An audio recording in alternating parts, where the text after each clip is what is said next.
Sulawesi Selatan tak ada habisnya menawarkan destinasi wisata alam yang menakjubkan. Salah satu destinasi yang wajib dikunjungi adalah Pulau Dutungan, sebuah pulau eksotis yang menjanjikan pengalaman liburan yang tak terlupakan. Banyak hal yang bisa dilakukan di pulau seluas 8 hektar ini, mulai dari anak-anak bermain pasir, camping di tenda, hingga water sport jet ski, banana boat, diving, dan snorkeling dengan pemandangan bawah laut yang indah memanjakan mata. Bagus sih, maksudnya deket dari Makassar, terus lokasinya juga oke, pantainya juga lumayan. Ya bisa berenang, anak-anak bisa main, bisa istirahat di sini, bisa makan bareng sama keluarga, ngumpul bareng gitu sih.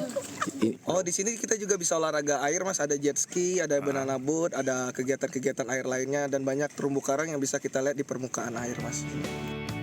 Wisata alam Pulau Dutungan terletak 132 km dari kota Makassar. Untuk mengunjungi pulau ini, pengunjung harus menyeberang dari dermaga Desa Cilelang di Kabupaten Baru selama 5 menit menuju Pulau Dutungan. Adapun biayanya yakni Rp50.000 per orang untuk tiket masuk dan termasuk biaya perahu pulang pergi. Dari Kabupaten Baru, Sulawesi Selatan, Udin Syahrudin, iNews melaporkan.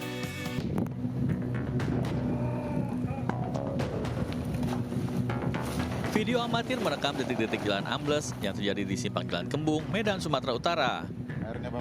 Selain pengaruh cuaca buruk, robohnya jalan yang biasa dilalui warga ini diduga karena tidak kuat menahan getaran alat berat dari proyek pelebaran parit. Warga menilai pembangunan proyek pelebaran parit tidak bermanfaat karena kawasan ini tidak pernah dilanda banjir. Justru warga mengaku dengan adanya proyek membuat jalan semakin sempit. Warga khawatir retakan semakin melebar dan berdampak ke rumah warga yang jaraknya hanya beberapa meter saja dari proyek.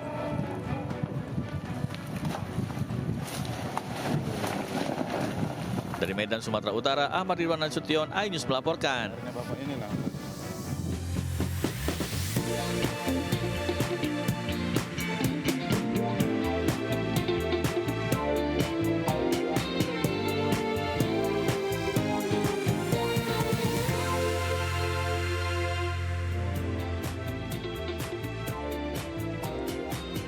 Selamat siang pemirsa, Buletin iNews Siang kembali hadir menemani aktivitas Anda. Bersama saya Yasmin Natania, inilah Buletin iNews Siang selengkapnya.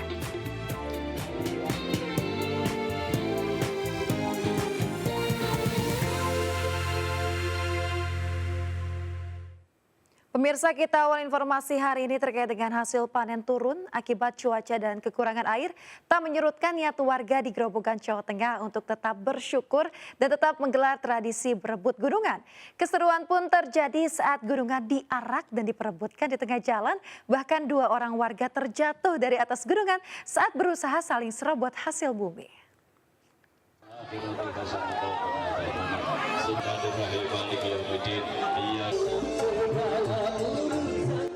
Melihat gunungan telah diarak, warga desa Banjarjo, Kecamatan Gabus, Grobogan, Jawa Tengah, langsung menghambur untuk memperebutkan hasil bumi. 2 orang terlihat langsung memanjat untuk menguasai gunungan. Namun naas, ia terpeleset dan menimpa warga lainnya. Meski diwarnai insiden kecil, warga mengaku senang dan tidak ada dendam di antara warga. Proses rebutan gunungan kembali dilanjutkan dengan saling lempar hasil bumi yang menjadi simbol saling berbagi antar warga. Kalau dapat semua banyak ini, dapat pisang, dapat dada, dapat tape, sama pisang. Ya, naik. Kalau untuk makan-makan ini nanti. Ya, berbelah. Hasil panen padi tahun ini memang mengalami penurunan karena terkendala cuaca dan kekurangan air. Namun warga tetap bersyukur, apalagi hasil panen palawija mengalami peningkatan. Sebelum gunungan diperebutkan, warga terlebih dahulu menggelar arak-arakan mengelilingi desa. Dalam tradisi ini, warga juga membawa nasi dan buah-buahan dari rumah untuk dikumpulkan dan dibacakan doa dengan harapan rezeki dan hasil panen mendatang akan semakin melimpah. Dari Grobogan, Jawa Tengah, Rustam Nusantara, iNews melaporkan. Pemirsa, puluhan emak-emak menggelar unjuk rasa di depan kantor DPRD Provinsi Jawa Barat. Unjuk rasa dilakukan lantaran penerimaan peserta didik baru atau PPDB di Jawa Barat tahun ini diduga dipenuhi dengan kecurangan.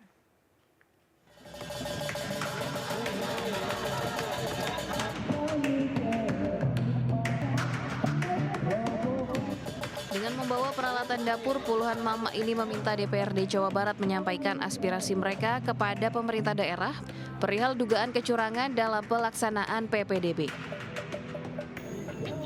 Para pengunjuk rasa yang sebagian besar orang tua siswa ini menilai kuota afirmasi diduga disalahgunakan oleh Dinas Pendidikan Provinsi Jawa Barat untuk memasukkan siswa yang tidak masuk jalur prestasi. Hal ini membuat orang tua siswa yang tidak mampu kehabisan kuota afirmasi yang menyebabkan anak-anak mereka tidak lolos sekolah negeri. Jadi hari ini kami menuntut agar kuota afirmasi 20% yang sudah ditentukan oleh undang-undang tetap di 20%, tidak bisa dialihkan untuk kuota apapun. Kondisi kontras terjadi di Jakarta. Hari pertama penerimaan peserta didik baru tahap zonasi bagi jenjang SMP dan SMA terpantau lancar Senin kemarin. Di SMA N70 Bulungan, Jakarta, Suku Dinas Pendidikan Jakarta Selatan mendirikan posko untuk membantu murid dan orang tua yang mengalami kendala dalam pendaftaran yang dilakukan secara daring. Sejumlah orang tua menilai proses pendaftaran secara daring cukup mudah. Dari Bandung dan Jakarta, Tim Liputan iNews melaporkan. Pemirsa, kini kita akan memantau jalannya pendaftaran PPDB di Jakarta, tepatnya di SMA Negeri 4 Gambir, Jakarta Pusat. Kita sudah terhubung dengan reporter Galuh Pando di sana. Galuh, bagaimana kondisi pendaftaran PPDB zonasi di sana saat ini? Silakan. Ya, Yasmin dan pemirsa, pelaksanaan pendaftaran peserta didik baru secara online di SMA 4 Jakarta ini berlangsung secara lancar dan juga kondusif. Namun demikian, sejumlah masyarakat atau orang tua dari calon peserta didik baru masih datang ke sekolah, kendati atau meskipun pendaftaran sudah dilakukan secara online sejak tahun ajaran pada tahun 2021 yang lalu. Dan pendaftaran untuk jalur zonasi, PPDB jalur zonasi ini sudah dimulai dibuka pada 24 Juni 2024 sampai dengan besok 26 Juni 2024 pada pukul 2 siang. Dan untuk mengetahui apa saja yang menjadi kendala masyarakat sehingga harus datang langsung ke sekolah untuk melakukan pendaftaran peserta didik baru secara online, saya sudah bersama dengan saya yaitu panitia PPDB yaitu Mas Hendy. Kita sapa terlebih dahulu. Halo Mas Hendy, apa saja yang menjadi kendala orang tua sehingga mereka harus datang ke sini untuk melakukan pendaftaran peserta didik baru secara online? Baik, untuk kendala sebenarnya hanya sebagian kecil. Jadi pada saat awal pengajuan akun saja. Jadi ada beberapa masyarakat yang masih belum mengerti mengenai mekanisme pengajuan akun. Itu aja sih. Untuk kendala yang lain tidak ada. Gitu. Jadi setelah melakukan atau bertanya langsung ke sini, mereka membuat sebuah akun gitu ya untuk melakukan pendaftaran. Kami juga melayani pertanyaan-pertanyaan dari masyarakat mengenai keluhan, sistem atau mekanisme yang ada. Kami menyampaikan supaya bisa dilakukan secara maksimal. Apa saja yang menjadi keluhan atau kendala yang dialami oleh para wali murid ini? Sampai saat ini sih hanya pada saat awal pengajuan akun saja. Namun setelah pendaftaran ini sudah tidak ada permasalahan yang ada gitu. Sebagai kita ketahui kan zonasi dibagi menjadi 3 ya, zona prioritas, kemudian prioritas kedua, pertama dan ketiga ini seperti apakah masih menjadi kebingungan bagi para orang tua murid di sini? Untuk sampai saat ini memang untuk kendala itu tidak ada. Masyarakat juga sudah mengetahui mengenai pembagian prioritas dari prioritas pertama, kedua, bahkan sampai ketiga. Yang notabene sudah terbagi melalui wilayah-wilayah yang ada gitu. Ini sampai kapan dibuka untuk jalur zonasi? Untuk jalur zonasi pelaksanaan seleksinya itu sampai tanggal 26 yang ditutup jam 2 siang, pukul 2 siang. Dan untuk mekanisme lapor dirinya dari tanggal 27 sampai 28 Juni 2024. Baik, terima kasih banyak Mas Hendy, selamat bertugas kembali. Dan itu tadi pemirsa bahwa pendaftaran untuk jalur zonasi masih dibuka sampai besok hingga pukul 2 siang dan pengumuman akan diumumkan pada pukul 5 sore. Apabila Anda masih belum diterima di jalur zonasi, masih ada sejumlah jalur lain yang bisa digunakan, yaitu jalur prestasi, jalur afirmasi dan juga jalur tenaga anak didik maupun jalur penugasan orang tua. Dari Jakarta kembali ke Anda, Yasmin. Ya baik, terima kasih Galuh Pando melaporkan langsung dari SMA Negeri 4 Gambir, Jakarta Pusat. Selamat bertugas kembali Galuh. Pemirsa, kita ke informasi berikutnya. Aksi petugas yang membersihkan gorong-gorong hanya menggunakan kantong plastik kresek sebagai penutup kepala viral di media sosial. Selain sangat berbahaya pemirsa, aksi tersebut juga dinilai tidak sesuai dengan standar operasional prosedur atau SOP.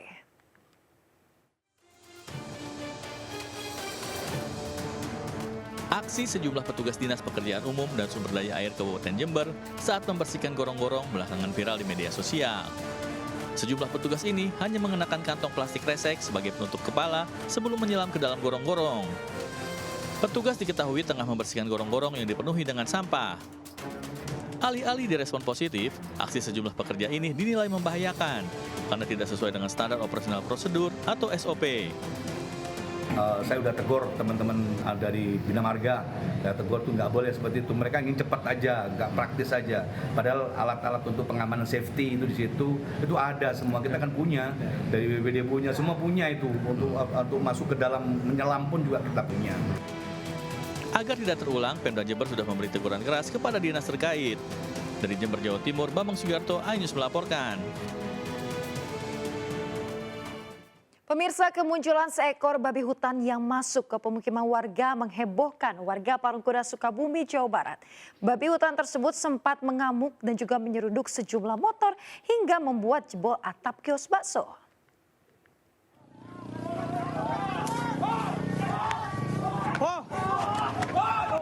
Kehebohan seketika terjadi saat babi hutan keluar dari area kebun dan berlari di jalan raya. Warga langsung berusaha menghindari serangan babi yang dikejar anjing. Setelah dilakukan perburuan selama 1 jam, babi berukuran besar ini akhirnya berhasil ditangkap dan diikat warga. Setelah dilakukan perburuan selama 1 jam, babi berukuran besar ini akhirnya berhasil ditangkap dan diikat warga. Menurut warga, kemunculan babi hutan ini sudah terjadi sejak 3 hari lalu. Warga pun tidak mengetahui dari mana babi hutan ini berasal, mengingat lokasi permukiman jauh dari hutan. Tiba-tiba nyeruduk gitu. Tiba-tiba nyeruduk motor gini, saya belum nyadar kalau itu babi. Pas masuknya saya baru nyadar kalau itu babi. Saya keluar ke bawah situ, babinya keluar ke atas. Beruntung sang babi tidak sempat melukai warga. Sebelum ditangkap, babi hutan ini juga sempat menyeruduk sejumlah motor yang tengah terparkir di kios bakso hingga membuat panik para pengunjung. Dari Sukabumi, Jawa Barat, Budi Setiawan, iNews melaporkan.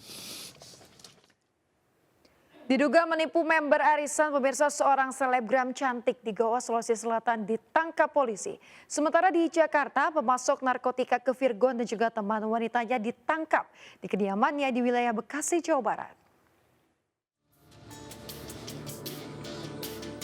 Selebgram terduga pelaku penipuan arisan ini ditangkap tim Resmob Satreskrim Polres Goa di kawasan perumahan elit di Somba Opu, Goa, Sulawesi Selatan. Ia diduga menipu member arisan sebesar Rp30.100.000 dengan modus mengajak puluhan member untuk mengikuti arisan yang totalnya mencapai Rp117 juta dalam sekali lot. Konser Guyon Waton di Pasar Kemis. Pasca kerusuhan konser band Koplo di Pasar Kemis, Tangerang, Banten, polisi telah memanggil 4 orang penyelenggara untuk dimintai klarifikasi. Penyidik juga terus melakukan pendalaman dengan memeriksa saksi-saksi dan akan melakukan gelar perkara.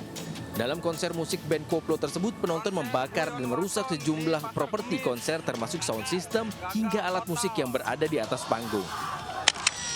Terduga pemasok narkotika ke Virgon dan teman wanitanya tiba di Polres Metro Jakarta Barat.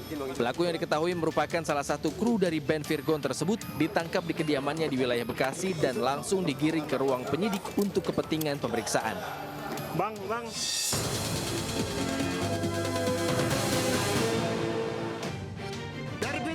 Dari pintu depan. Kobaran api dan kepulan asap hitam membumbung tinggi dari kantor KPU yang terbakar di Kecamatan Kuala Hulu, Kabupaten Labuhan Batu Utara. Banyaknya berkas dan dokumen serta material kayu membuat api cepat membesar dan menghanguskan gedung beserta isinya. Tidak ada korban dalam peristiwa kebakaran yang diduga akibat korsleting listrik di salah satu ruangan gedung KPU. Kericuhan terjadi saat petugas gabungan menertibkan lapak pedagang di kawasan Puncak, Cisarua, Bogor. Warga yang emosi membakar lapak dan membuang dagangan mereka ke jalan hingga memicu kemacetan. Mereka menolak direlokasi karena menganggap lokasi yang disediakan tak mampu menampung semua pedagang.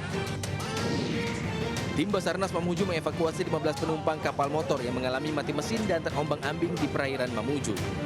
Penumpang kapal yang berangkat dari Tanjung Rangas, Majene untuk memancing ini kemudian dievakuasi ke Pelabuhan Mamuju.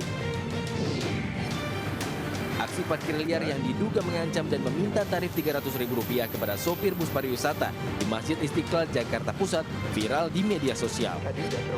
Menparekraf Sandiaga Uno meminta Kepala Dinas Perhubungan DKI Jakarta menata parkir di kawasan Masjid Istiqlal.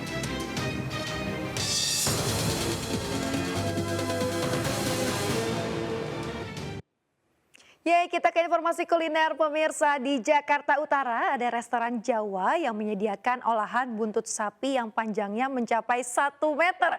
Wah, gimana bentuk dan juga kelezatannya? Kita simak liputan Giselianur Rahma berikut ini. Rasanya mateng gitu. Lembut. Wah. Kenapa tuh wah-wah, Sel? Ini Bang, masa ada resto Jawa jualan buntut 1 meter coba? Wah, 1 meter? Yang bener? Iya, ini beneran ada. Olahannya banyak banget ini. Aduh, mau makan sana nggak Bang? Ayo, menarik juga. Menarik, menarik. Ya udah, yuk.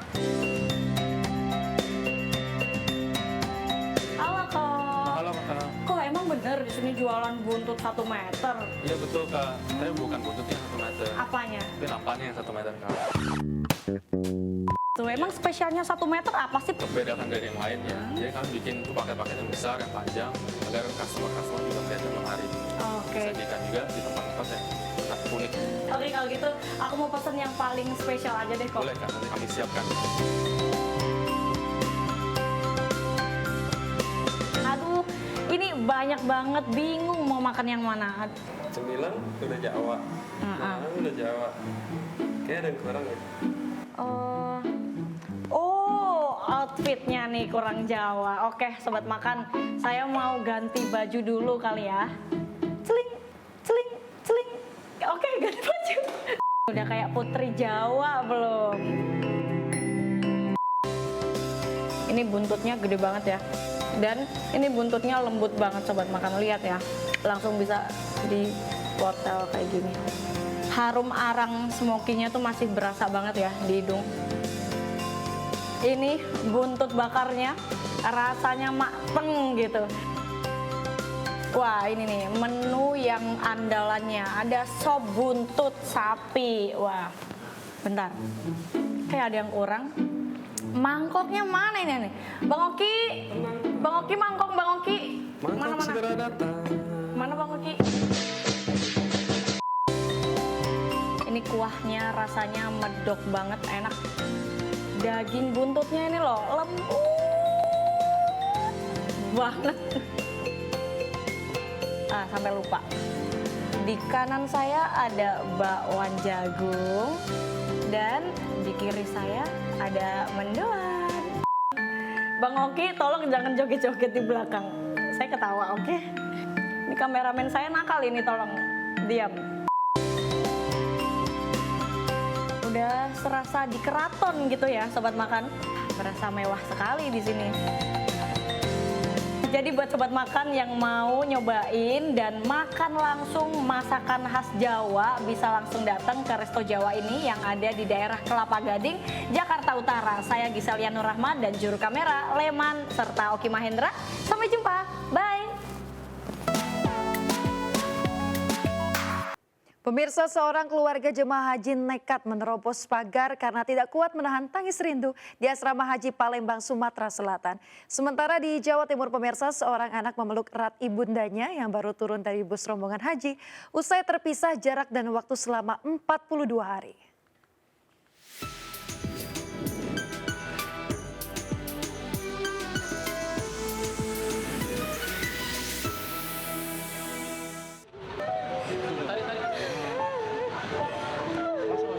Tangis haru yang dirasakan jemaah haji asal kota Lubuk Linggau, Sumatera Selatan tak bisa terbendung kala menemui keluarganya di gerbang asrama haji Palembang, Sumatera Selatan. Sang anak bahkan langsung menerobos pintu pagar dan histeris memeluk sang ibunda. Suasana haru ini tak hanya dirasakan satu jemaah haji, melainkan seluruh jemaah maupun pihak keluarga yang sabar menanti di luar pagar. Waktu pergi mama ini kan sakit kaki, jadi selalu kepikiran mama. Alhamdulillah dia sehat. Tak hanya di Palembang, suasana serupa juga terlihat di Jawa Timur kala seorang anak memeluk erat ibundanya yang pulang. Tangisan keluarga jemaah haji ini tak terbendung setelah sebulan lebih mereka tak berjumpa karena menunaikan rukun Islam kelima. Alhamdulillah, bahagia sekali. Bahagia sekali ya. Iya, insya Allah mudah-mudahan mabrur dan diridhoi Allah Subhanahu wa Ta'ala. Sebagai catatan, kepulangan jemaah haji Indonesia ke tanah air untuk kloter pertama mengalami penyesuaian titik bandara pemulangan. Dari 229 kelompok terbang, 46 kloter diantaranya akan dipulangkan melalui Bandara Amir Muhammad bin Abdul Aziz di Madinah dari yang semula dijadwalkan melalui Bandara King Abdul Aziz Jeddah.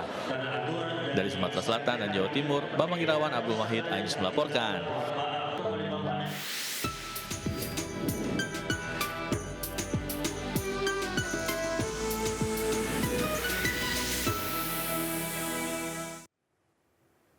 Pemirsa, informasi tadi sekaligus menjadi akhir jumpa kita hari ini. Jangan lupa Anda bisa mendapatkan informasi terkini dan juga terbaru melalui portal yang menghadirkan berita daerah, berita nasional dan juga berita internasional lengkap di okezone.com. Saya Yasmin Tania beserta kru yang bertugas pamit undur diri pemirsa. Selamat beraktivitas, terima kasih dan sampai jumpa.